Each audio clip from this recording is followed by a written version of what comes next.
The footage you are about to witness is from March 31st, 2022. Salvaged from the wreckage of a well-intentioned but ultimately doomed series I tried to do, where I intended to rate each book that I read every month in 2022. I was exporting the February video in this series while filming the March video the day before April Fool's, because I was an April Fool, and all my April Foolish tools were conspiring against me. For some reason, this particular series of videos was uneditable. It kept crashing my computer, and I went into filming this footage with a terrible sense of haste and anxiety that made me so ineloquent that it took me, let's look at the numbers here, it took me almost 2 hours to film my brief abbreviated thoughts on the Hunger Games. I'm talking maybe like 3-4 paragraphs worth of notes in my phone that I typed up as soon as the thing were done. I was like, oh, well, reading back these again, I thought this was blah, blah, blah. Took me 2 hours to film that footage. And those were the first 4 books I had to film 12. I had to film my thoughts on 12 books, and it took me 2 hours to get through the first 4.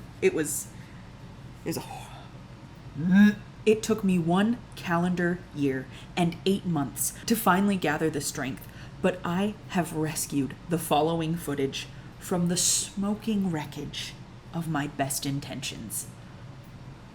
Hi, welcome back to my channel. My name is Summer, and here are my very brief, abbreviated, surface-level thoughts on the Hunger Games series by Suzanne Collins.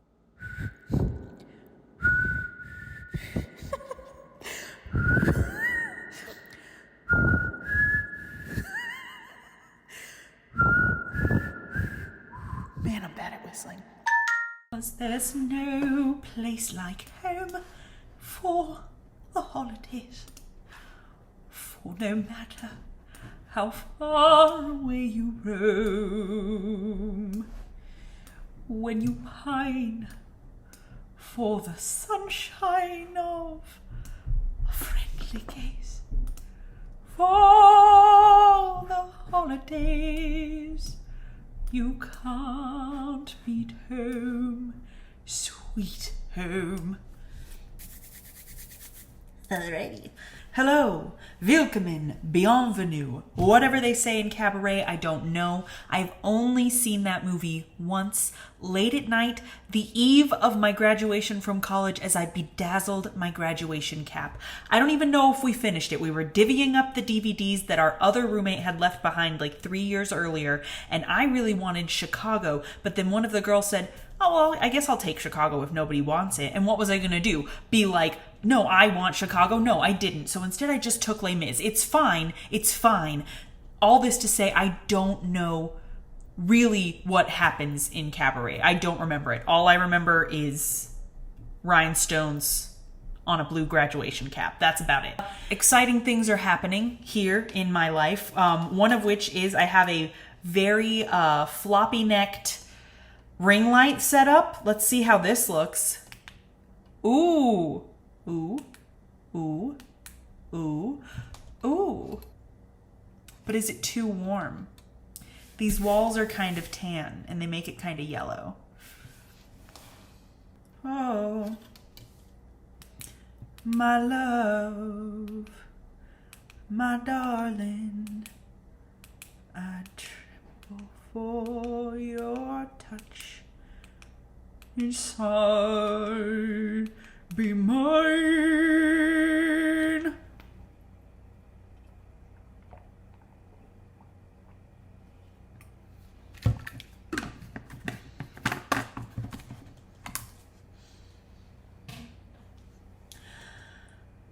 Anyway, hi, welcome to Books I Read in 2022 and How I Feel About Them Personally. The series where I try to critique books, but every time I do, I think, what if this was my book and I was watching somebody talk about my book? How would I feel about this if it was my book? And so immediately I feel compelled to say that every single book is well written, and maybe they are all well written. Maybe I just have exquisite taste in literature. Have you ever thought about that? Have you ever thought about that? Every single time I try to make a critique of one of these books, if it's one that I didn't quite love, I'm always like, hey, you haven't even published a book yet. How do you feel about that? You're still waiting for your friend to finish reading it so that you can start on your third draft. Actually, it's been long enough that my friend finished it, and I've been editing draft 3. I'm on chapter 5, and that's because I really had to rework chapters 1 through 2. 2 was a beast. But yeah. Who are you? I don't know. I just wanted to make a fun YouTube video. Like, shut up, you idiot. You can't. The ground they walk on, you can't walk on it. You're not even invited to the party. You can't even come in the party. You can't sit here. You can't sit with us. I'm not even in us. I don't know. You know what I mean. You know. Can you hear that?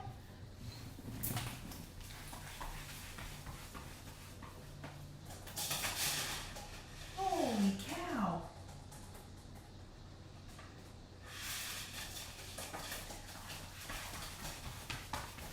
Do you like my outfit? It's business casual. So we left off last month with me rereading The Hunger Games by Suzanne Collins, which we all know The Hunger Games. We're all familiar with it. Those of you who aren't, I will briefly summarize if that's humanly possible for me. If not, I will cut to another thing. If I cannot figure out a way to briefly summarize, use this clip to say, I was unable to briefly summarize, so we're moving on. Before we get into the actual Hunger Games, I would like to tell you a secret. It's a secret. And I fear that it has to do with crime and the law. Maybe I shouldn't be talking about it on the internet, but I am as much of a victim here as the publishing company is. I swear to you, it was not intentional. Yeah, okay. So, years ago, my sophomore year of college, I had a roommate and she was moving out of the apartment. She was graduating. She was older than me and my other roommates. And so she was like, hey guys, I'm all leaving. Here's a stack of books that I'm getting rid of. Does anybody want any of these books? In that stack of books, what did I see except pop culture sensation, The Hunger Games by Suzanne Collins, which I'd read, of course, but did not own. But I wanted to own it, and there it was for free. So I took it, and I said, great. I was wondering what had happened or what she'd done with the book because the book didn't have a cover. But that didn't matter to me. It was a free book that I was getting as a gift from somebody who was going to just get rid of it or donate it to Goodwill anyway. Fine by me. Until I was rereading it this year, and I open it up, and what do I see? If you purchased this book without a cover, you should be aware that this book is stolen property. It was reported as unsold and destroyed to the publisher, and neither the author nor the publisher has received any payment for this stripped book. Crime! Crime! Luckily, I didn't pay any money for it, so you can't consider me a criminal.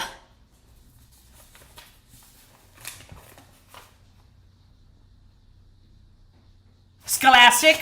But yeah, interesting. I did not know that. So I guess if you ever see a book that has its cover ripped off and you yourself did not do the cover ripping, it was marked as destroyed and is technically stolen property. So that's crazy.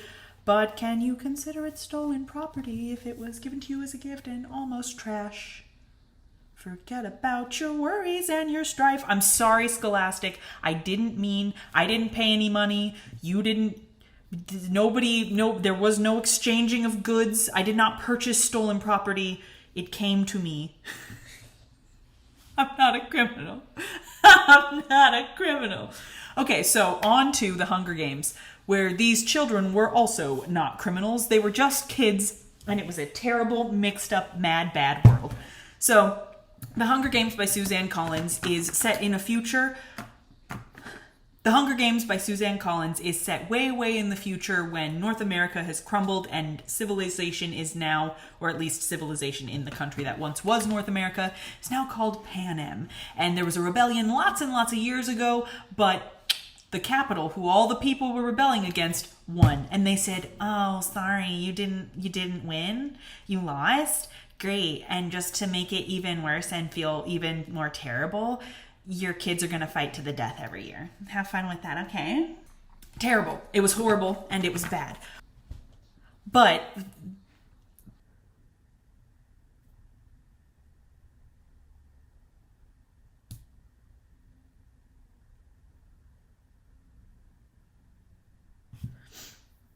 Anyway, no. Okay. Yeah. Katniss Everdeen. We're all familiar. Society. So, Twilight. Okay. You know what? We're going to start over with Hunger Games. Editing Summer. I'm going to throw you for a twist. I'm going to throw you for a twist. We're starting back over. It's already 43 minutes of footage. Okay. It was still very good. These books definitely hold up. They are both the inspiration for the entire dystopian young adult trend that happened that was smarter people than I. No. Holy cow, no. I am starting again. Oh gosh. Oh heavens. Oh gosh. No, I'm just powering through. Editing Summer, this is me waffling between stopping the footage at 45 minutes and just starting over from the very beginning, or forcing you to slog through another 2-hour video thing where you have to edit down all this stuff. I'm sorry, you're going to have to edit down all this stuff, because if I start again, I don't know what I'll do. I'll cry. And that'll be your fault. So don't ask it of me.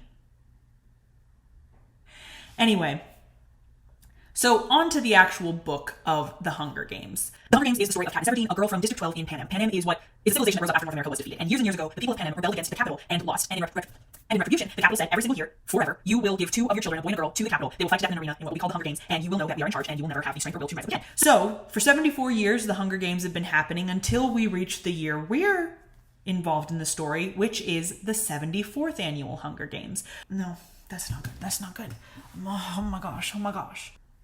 So the year that we jump in is the 74th annual Hunger Games, and we follow Katniss Everdeen, who is a girl from District 12, is the 74th annual Hunger Games. We start off in District 12, we start off in District 12, and we follow Katniss Everdeen, the first and only person to volunteer as tribute in District 12 when her little sister Prim gets...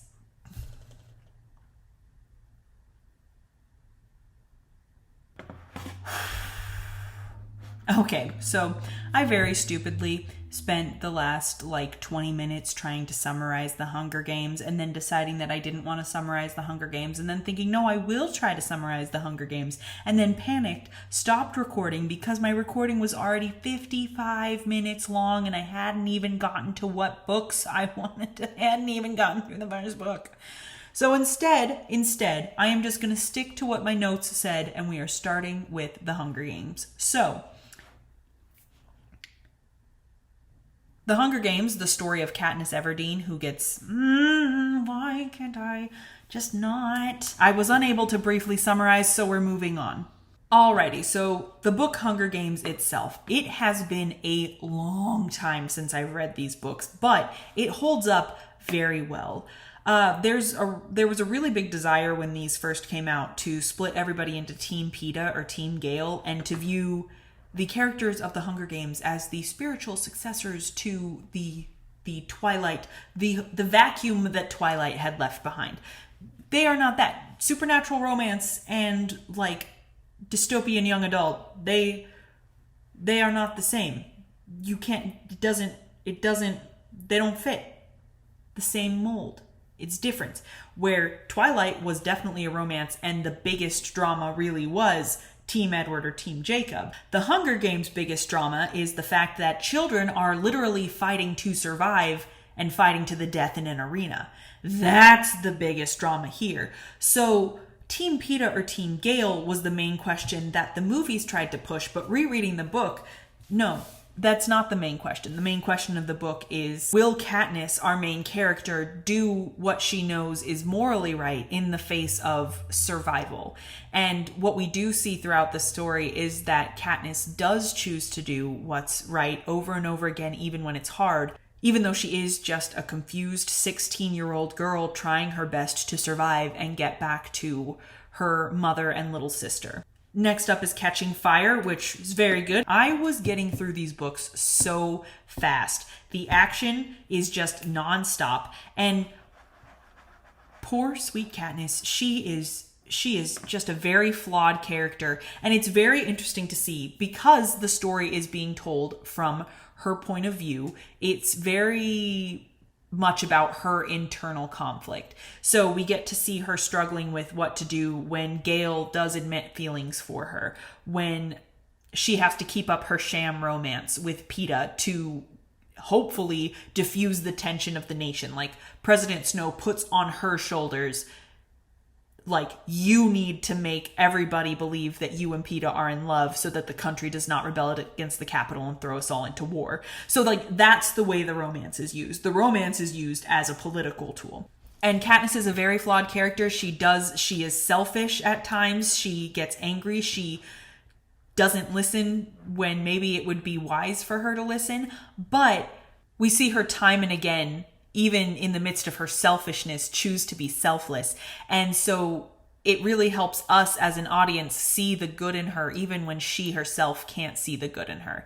And I really like Catching Fire. I think it's probably my favorite of the series, because with it being the quarter quell, which differs from the actual Hunger Games in that rather than pulling, their 24 tributes of poor little tiny baby people who have to fight against each other to the death, they are pulling the tributes from the pool of victors. So it's adults who have all already fought to the death and won and thought that they would never have to do this again. So you get the first half of the book, which is the victory tour, and you get to learn a lot about Panem, and the second half of the book, which is the quarter quell, which is just really interesting, seeing the arena, meeting people like Finnick and Joanna, BT, Wirus. I really love Catching Fire. I think it's my favorite. The main thing you get from Catching Fire is that Katniss is pretty much just a kid thrown into something against her will. That's what she always has been, and it's what she continues to be in Mockingjay. What I like about these books most is it doesn't try to make Katniss the person with all the answers. It doesn't even try to make her that likable. We see the events through her eyes, so we get her failings, her unkind thoughts, but at her core, she will fight for something that she believes to be right, even if it takes her a little while to get there.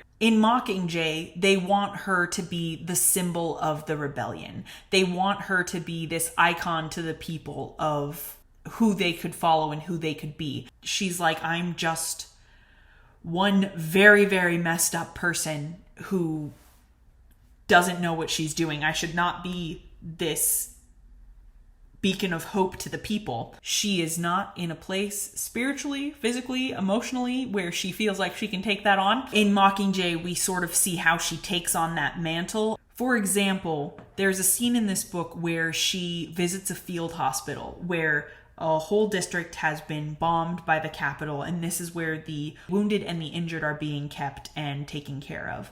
So she sees these people and it breaks her heart. And shortly thereafter, the capital figures out that she's there and it bombs the hospital. So she sees all these hurt, injured people who are looking to her for hope get killed in an instant. And it just breaks her heart again. And it's that makes her want to fight for the rebellion and to become the Mockingjay. And it's that helps give her what she needs to become what the people already kind of see her as, even though all along the way she really is still just a kid.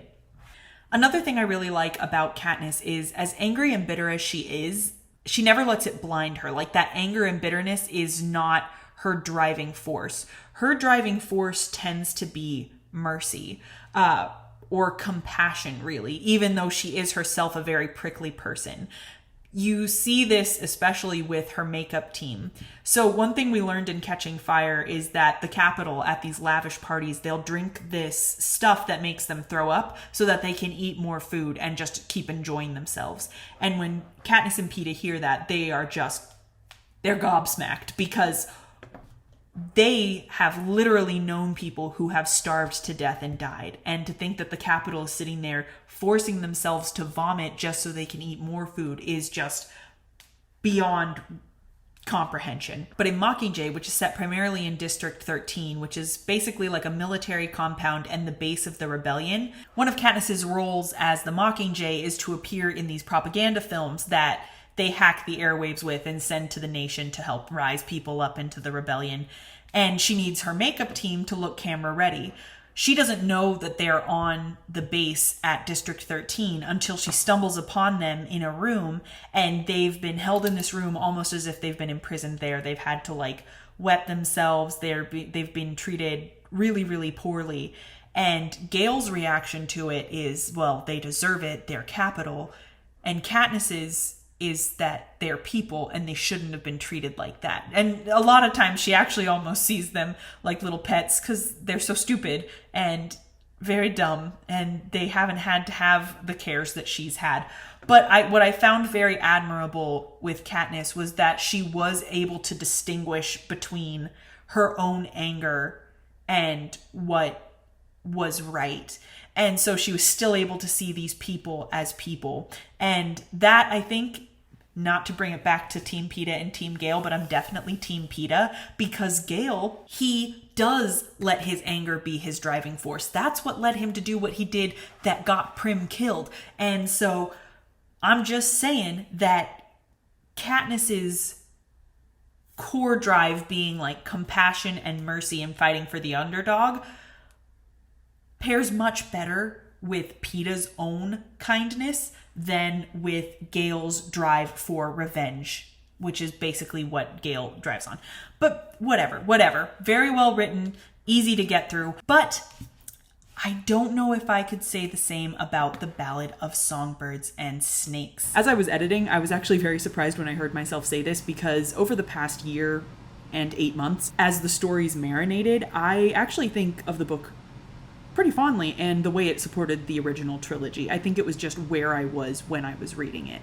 But this is the footage we have. First, I'd like to say I think it's funny, the names of these books. I think it was a video by Sarah Zed that I watched where it was talking about how when Twilight came out and was all the rage, you had books that all had one-word titles that were kind of capitalizing on that like snappy, easy-to-read title. So you had Twilight, Eclipse, New Moon, Breaking Dawn. Those are 2 words, but we're not going to talk about that. And then you had other books like Bite and Crush, or Pretties, Uglies, Extras, Specials.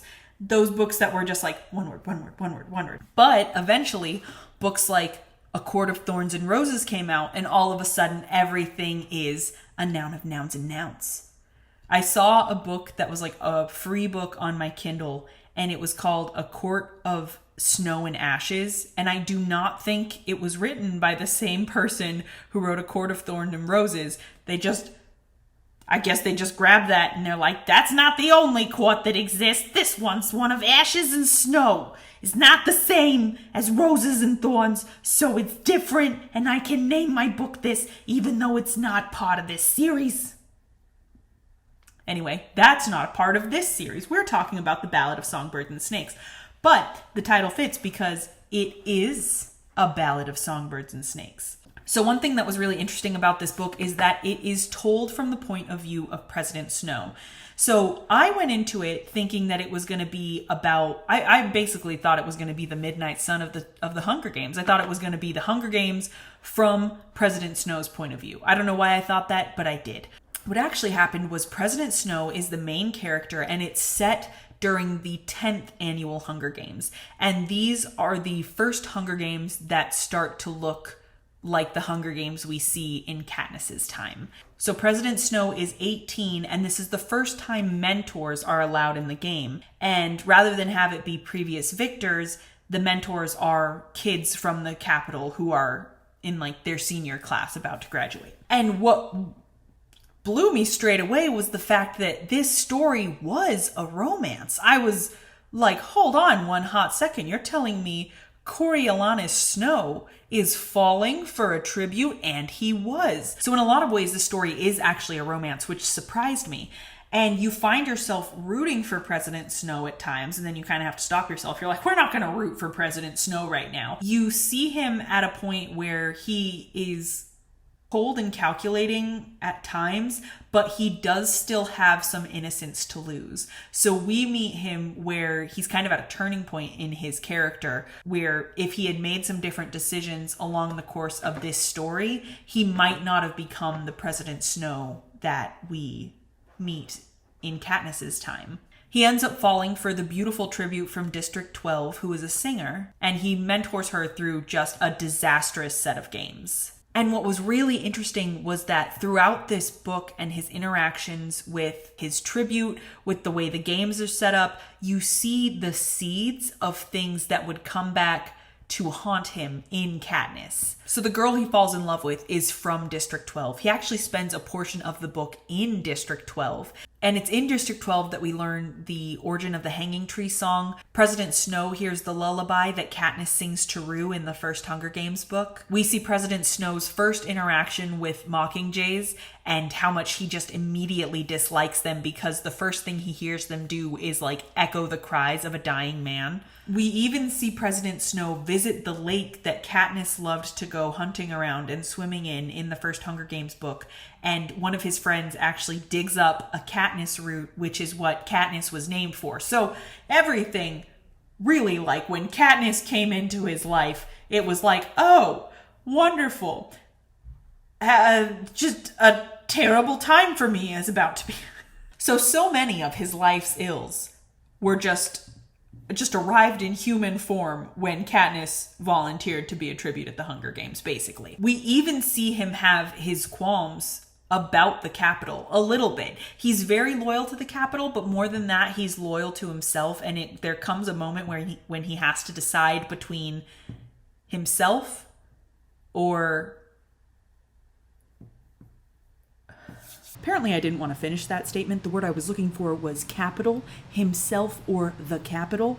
And we find out that Snow is actually the reason that the Hunger Games are the way they are. It's him as mentor and some of his ideas that he has, starting up betting, allowing food to be brought into the arenas to really get the Capitol involved, finding out that not everybody has TVs, so they can't even be watching the Hunger Games, so the message of the Hunger Games isn't as effective as it should be. Like, you see the beginnings of what the Hunger Games turns into, and a lot of it is rooted in his own ideas. So it was just very interesting to see, and it was an interesting point of view to read from, where you find yourself rooting for this love story between not yet President Snow and this girl, Lucy Gray. But you also know that there's no way that it could really work out. And you want him to make good choices, and you want him to not become the man that he does become. But ultimately, we are watching him turn into the President Snow that we see in the later games. Another couple interesting tidbits. In Mockingjay, there was actually a character called Tigress, and she helped shelter Katniss and her friends at one point toward the end of the book. And she was written as this character who'd had a bunch of like body modification surgery to look more cat-like. And we learned that she had been like a fashion consultant, makeup artist, like Cinna in the games, until she became too ugly to look at, and then President Snow fired her. Well, we learned that Tigress is actually President Snow's cousin, and they were raised together, and Tigress was actually the person he was closest to in the world until the events of the 10th annual Hunger Games. It makes Snow's firing of Tigress that much more hurtful, and her betrayal in that book by sheltering Katniss that much more dramatic. Lucy Gray, his love interest in the book, they do fall in love, and he does actually love her. And there is a moment where he almost chooses her over himself and over the Capitol. And it just is very interesting to see how Katniss is the perfect weapon to bring an end to him, because it would remind him of all the good parts of him that he kind of shut down and let die. And this is just here I have a theory, a book theory for anybody who has read this book. Now, rereading these, one main thing about, oh my gosh, 46 minutes already? One main thing about Katniss, one thing that is in the books that isn't necessarily mentioned in the movies as much, is how good of a singer Katniss is. Her father in the first book was known to, like, the Mockingjays would stop singing when he sang. Like, the birds would go quiet to listen to him. And when Katniss herself sings, the birds do the same thing. And there's even a moment in Mockingjay where, spoilers, she chooses to kill President Coin instead of President Snow. Oh, Good. Yes, I'm glad I put the spoiler here, right before the ending of the extremely well-known book turned movie that's 13 years old, and not, in fact, before anything that I mentioned concerning the new book that's only been out for 2 years. And she gets put into a room and she's just stuck there for several days while they decide what to do with her. And she says that she just starts singing over and over again, like all these songs starts pouring out, like all the music she held inside herself, because she had stopped singing once her dad died. She just decides to let it out. So like music is very important to her. And Lucy Gray was a singer as well. She was part of this like traveling band that had gotten stuck in District 12 when traveling from like district to district became illegal. But she has a gorgeous voice. She sings all the time. And the thing is, at the very end of the book, we don't know if Lucy Gray dies or not. So I'm not saying that she's Katniss's grandma or something, but also I'm saying that she's Katniss's great grandma because we don't know if she died. We don't know if she's dead. We just know that she was a singer, really good singer, and that I'm pretty sure we just know that. That's what we know. That's what we know. That's what we know. That's what we know. Okay. I feel so stupid. I was going to try and make this so much faster, but I now have, this is going to be over 3 hours because I'm at 48 minutes. As I said, I think my initial opinion on the Ballad of Songbirds and Snakes was clouded by how busy I was when I read the book, and by that point I was in the mood for a different genre. Now that I've had a chance to think about it and how it fits with the other books, I do think it's a solid entry into the Hunger Games canon, and I really did actually like it. Anyway, there are my thoughts. Have a blessed rest of your day. Jesus loves you. All right, bye.